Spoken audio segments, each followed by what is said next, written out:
So a common question that I'm asked is, how do I best control distance? Now, there's a couple of schools of thought we could go with here. One is to have a method in the backswing, so controlling length of backswing in order to produce X distance. Now, let's say we have 3 lengths of backswing, 739, 1030, we have 3 different clubs. That gives us 9 distances covered, essentially with 3 swings to cover the 9. So 3 actions, all the same tempo, same rhythm, same effort. Different clubs produce different distances. So that's a kind of Dave Pelz thing. It was 4 wedges, I'm going to do it with 3 today. The other school of thought would be to practice. And as to practice your touch and your feel, perhaps with 1 wedge up to a certain distance, which is more along the lines of what I would usually prescribe, and then changing club once you reach a range where you start to lose control over strike and flight. Now, I'm going to do a side-by-side test today. We're going to start with a clock face procedure, so 7:39 and 10:30. I've already measured my carry distances for each of those swings, pretty happy with them. I'm going to have to refer to my phone continually to actually see what the numbers are. The idea is you'd get a piece of tape or something, put it on your club, have your 3 different numbers on each club so you can just refer to it then when you know what distance you have to the pin. I'm going to have to look at my phone because I haven't taped my clubs. So we're going to do a 10 ball test. I've used a random number generator from 30 yards to 70. I'm going to run through the 10 shots at the distance. I'm going to change club consistently. Then I'm going to run through again using most likely my 58 as opposed to 60, 56 and 52 for the other test, and see by me just adjusting speed, flight, how close I can get in performance to the method that in theory is more simple and more repeatable. Let's get stuck in.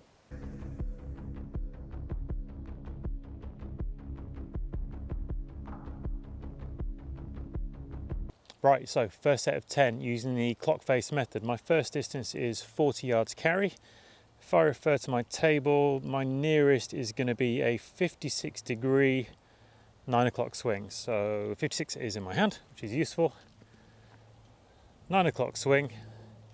Let's make sure the lie are as consistent as possible. And see what we get. Right, little rehearsal, 9 o'clock. Looking for 40 yards.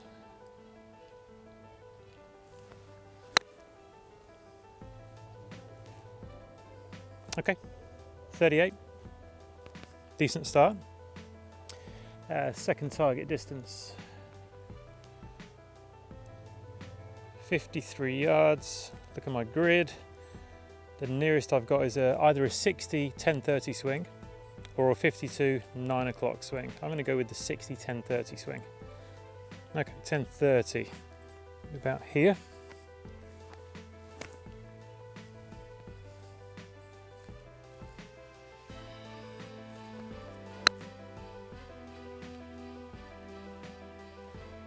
Ah, 40 yards. Okay, not great. 58 yards. This should be a 56 10:30 swing on the number.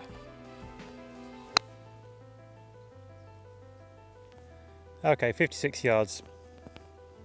Better. So, a quick note I'll say about the second ball. I'm not sure I quite felt the same sense of acceleration and purpose on the downswing. Came out a little bit light, maybe because of that. 64 yards. Now this is where there's a gap. I've got a 72 and a 58. Well, you know, if I'm going to stick to it, 64 yards. If I'm going to stick to it, I'm just going to hit the same shot on the grid and basically accept. I've got to accept that I'm going to be a little bit short. Why not add a little bit to it? Well, doesn't that then step across into feel and touch, which essentially is the other way of doing it? I'm going to stick to the grid, right? So 10:30 56. I'm looking for 64. This is only going to carry 58 if I execute it nicely.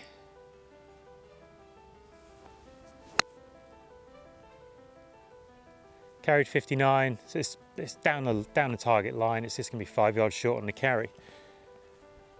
Okay, 4 balls down. What's next? 52. Have I got a 52? I've got, again, 2 50-yarders. Now, I wasn't very good first time with the 60 10:30, so let's go with the 52 degree 9 o'clock swing. Definitely more on it. It's carried 56. Okay, a little bit of extra heat on that, so that's carried 4 yards too far. 65 yards. 52 degree at 10:30 should go 72. 7 yards out, I've got a 58. 7 yards out, I'm going to go with the longer option this time. 52 degree 10:30. It's going to fly a little bit strong. But I hope you understand why I'm trying to stick to this grid and not make like micro adjustments to it. I think in the real world you probably would if you practiced it a lot. But again, the question for me is, does that then become more feel-based? I don't know, maybe it just gives you a good ballpark. Okay, so 65 is what we're looking for. 10:30 swing with a 52. Should be more like 72.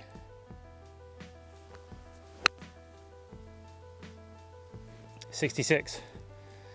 So I'd say according to my reference, a little bit under hit, but very close to the target. 4 balls to go. There's been a mixture of good and bad so far. 57 yards. So that is a 10:30 56. Should give me 58.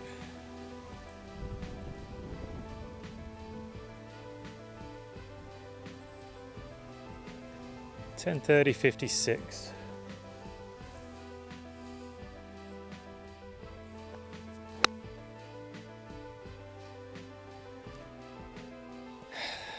It's gone 66 yards.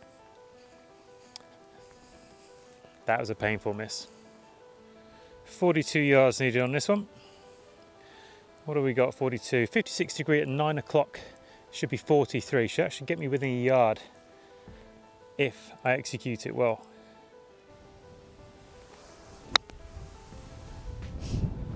Bit of wind. 56 yards carry. Ugh. That was operator error for sure. 69 yards required. That's a 52 degree. It's going to hit me 72 if I swing to 10:30.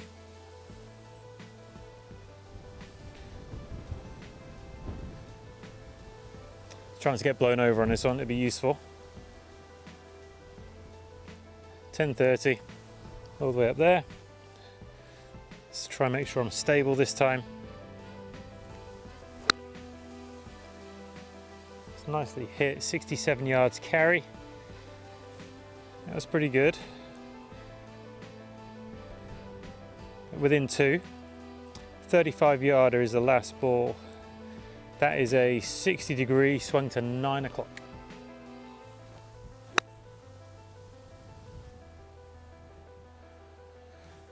.41, it was a little bit left. I'll admit that, so 6 degrees long, a little bit left. Okay, part 1 done. So constantly adjusting clubs, trying to make a swing to produce a number. Tried to stick to length of swing best I could without adjusting. There was a ball where I actually fell forwards because of a gust of wind. Smashed it. Just have to deal with that. Now we'll move on to the second phase, which is to hit 10 balls with my 58 degree. Right, let's move on. This will be a little bit smoother because I'm not having to flick around my phone. I've got the distance required down here. I've got the series of 10 shots. iPad in front of me with feedback, quad ready to go. No change of club unless desperate. Longest is 66, so it should all be with the same club. And this is much more a case of my feel, my touch, producing distances versus length of swing. Okay, one thing to note here is I'm on a practice ground with a single flag to aim at. So I have no real reference visually for distance. So yeah, that's where the clock face might come in pretty powerfully, and you don't need a reference, you have a length of swing to produce a given number. This is much more feel touch based. My vision is going to play a part of it, but the previous ball will as well, so hopefully I'll get dialed in as we go. First number is 45 yards. Let's go feel based and see what can be produced.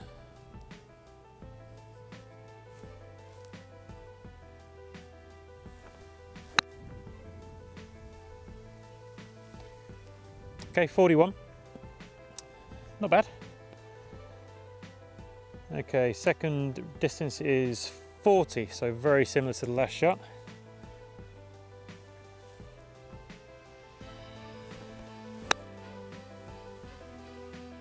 .39. Okay, 53.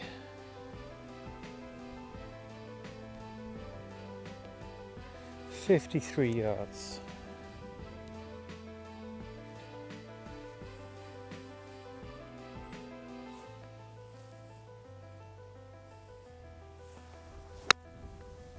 It's going to be short, I think. 45. 64.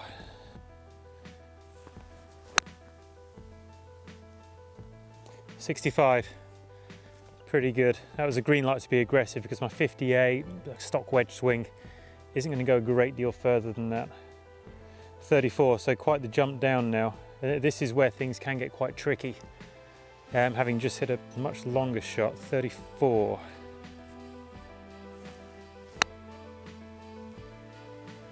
Okay, 38. 60, so again, a jump back out again. This thing's testing me. 60 yards.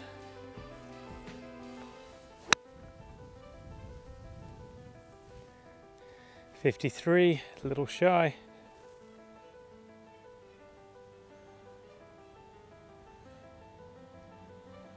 Again, hitting from mud now. 43 yards.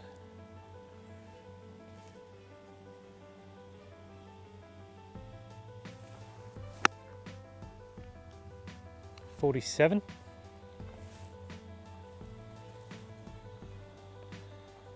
.66, so out towards the top end at 66.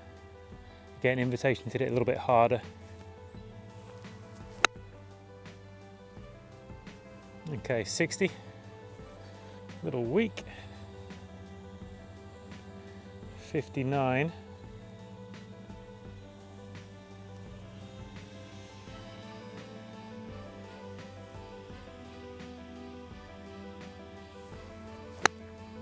Chunked it. 51. Okay, 57, last ball.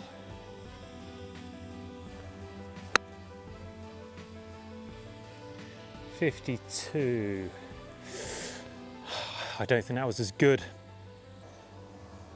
So I can say I was not particularly happy with either of those sets. I felt that the second set was worse. Now, maybe that's because it's more what I do, so I expect to hit it closer more often. But my memory kind of tricked me because I've just gone back through the numbers, and my total error away from target was greater when I was trying to use a clock face than it was when I was going through feel and touch. Maybe part of it is being able to respond to a ball previous, and you kind of get an idea, a benchmark of where you are, then the next shot you can go straight away. So there's a very slight block element to it, and you can adjust on the fly. Whereas with the first set, I was trying to make sure I did stick as rigidly as possible to those clock face numbers. Now, in the real world, if on that clock face you don't have a 45 yarder and you need one, you've got a 49, you might well take a little bit off it. You're probably not going to hit it 4 yards long on purpose. Although, having said that, and this is where the crux of it comes for me, is that if you were to use a clock face method to control your distance and you were to stick to it rigidly, depending on your level of play, it might well be the way to go. As in, you won't need to rely on making micro adjustments to the clock face, just hit the number you know. If your target is 45 and you've got a 49 or a 50, hit it 49 or 50. And worst case scenario, you're what, 15 feet long, 12 feet long? It's not actually a very big miss. If you look at average proximities, if you can get it on target or even close to target and get within X amount long or short, you're going to have a decent proximity. So there might actually be an error in trying to adjust that clock face and doing what I did on that first set and sticking rigidly to those numbers. Chances are you're going to hit more greens, and you're probably going to hit it closer over a long period of time. You're not going to get the errors where, oh, I just tried to take a little bit off, I took too much. I just tried to add a little bit to it. I've just added 5 yards too much. So those misses then become quite big. Now, also don't forget that all this hinges upon your ability to strike it well and be able to launch it with a consistent degree of accuracy. Now, if your launch is all over the place and your strike is all over the place, a clock face or touch field drills and practice isn't going to save you. You've still got to strike it well and flight it well. If you can tick those two boxes, choose your method carefully. I would say if you do choose the clock face at a certain level, stick to it. If you're at another level up, let's say, where you feel like I can take 2 or 3 off this, I can add 2 or 3 onto this, then use the clock face and do that. If you're more from my school of thought, which is, well, I'll make sure I practice a decent amount, hitting different distances constantly. I'll get a row of cones out at 5-yard increments and I'll consistently try and land it between them, constantly varying my work, not hitting distance, distance, distance. I think we have a big crossover here between the actual style of practice. Clock face, just hitting your number over and over and over again, that's a real strict block practice. For me, it doesn't develop touch, doesn't develop feel. But on the flip side of it, if you haven't got a lot of time, you probably don't need to make that extra effort to develop touch, to develop feel. Because it really depends on your skill level, your level of play, the amount of time you have to dedicate towards hitting your wedges closer. If you're relatively highly skilled, you have a ton of time to apply to it, I'd go touch and feel. Don't disregard the clock face stuff altogether. There might be certain moments when you think, if I just had a stock number here, I'm going over water, I can afford to be 10, 15, 20 feet long, I'd rather that than make an error short. If you have a reference point, you might be able to just pull that out of bag as a go-to, as an addition to a field-based and touch-based practice and execution. Now, I'm not going to say either of them is better or worse. Very brief 10-ball test today, they were relatively close. Even though I'm not that adept at using a clock face, the numbers were actually still pretty good. A couple of big misses on both of them.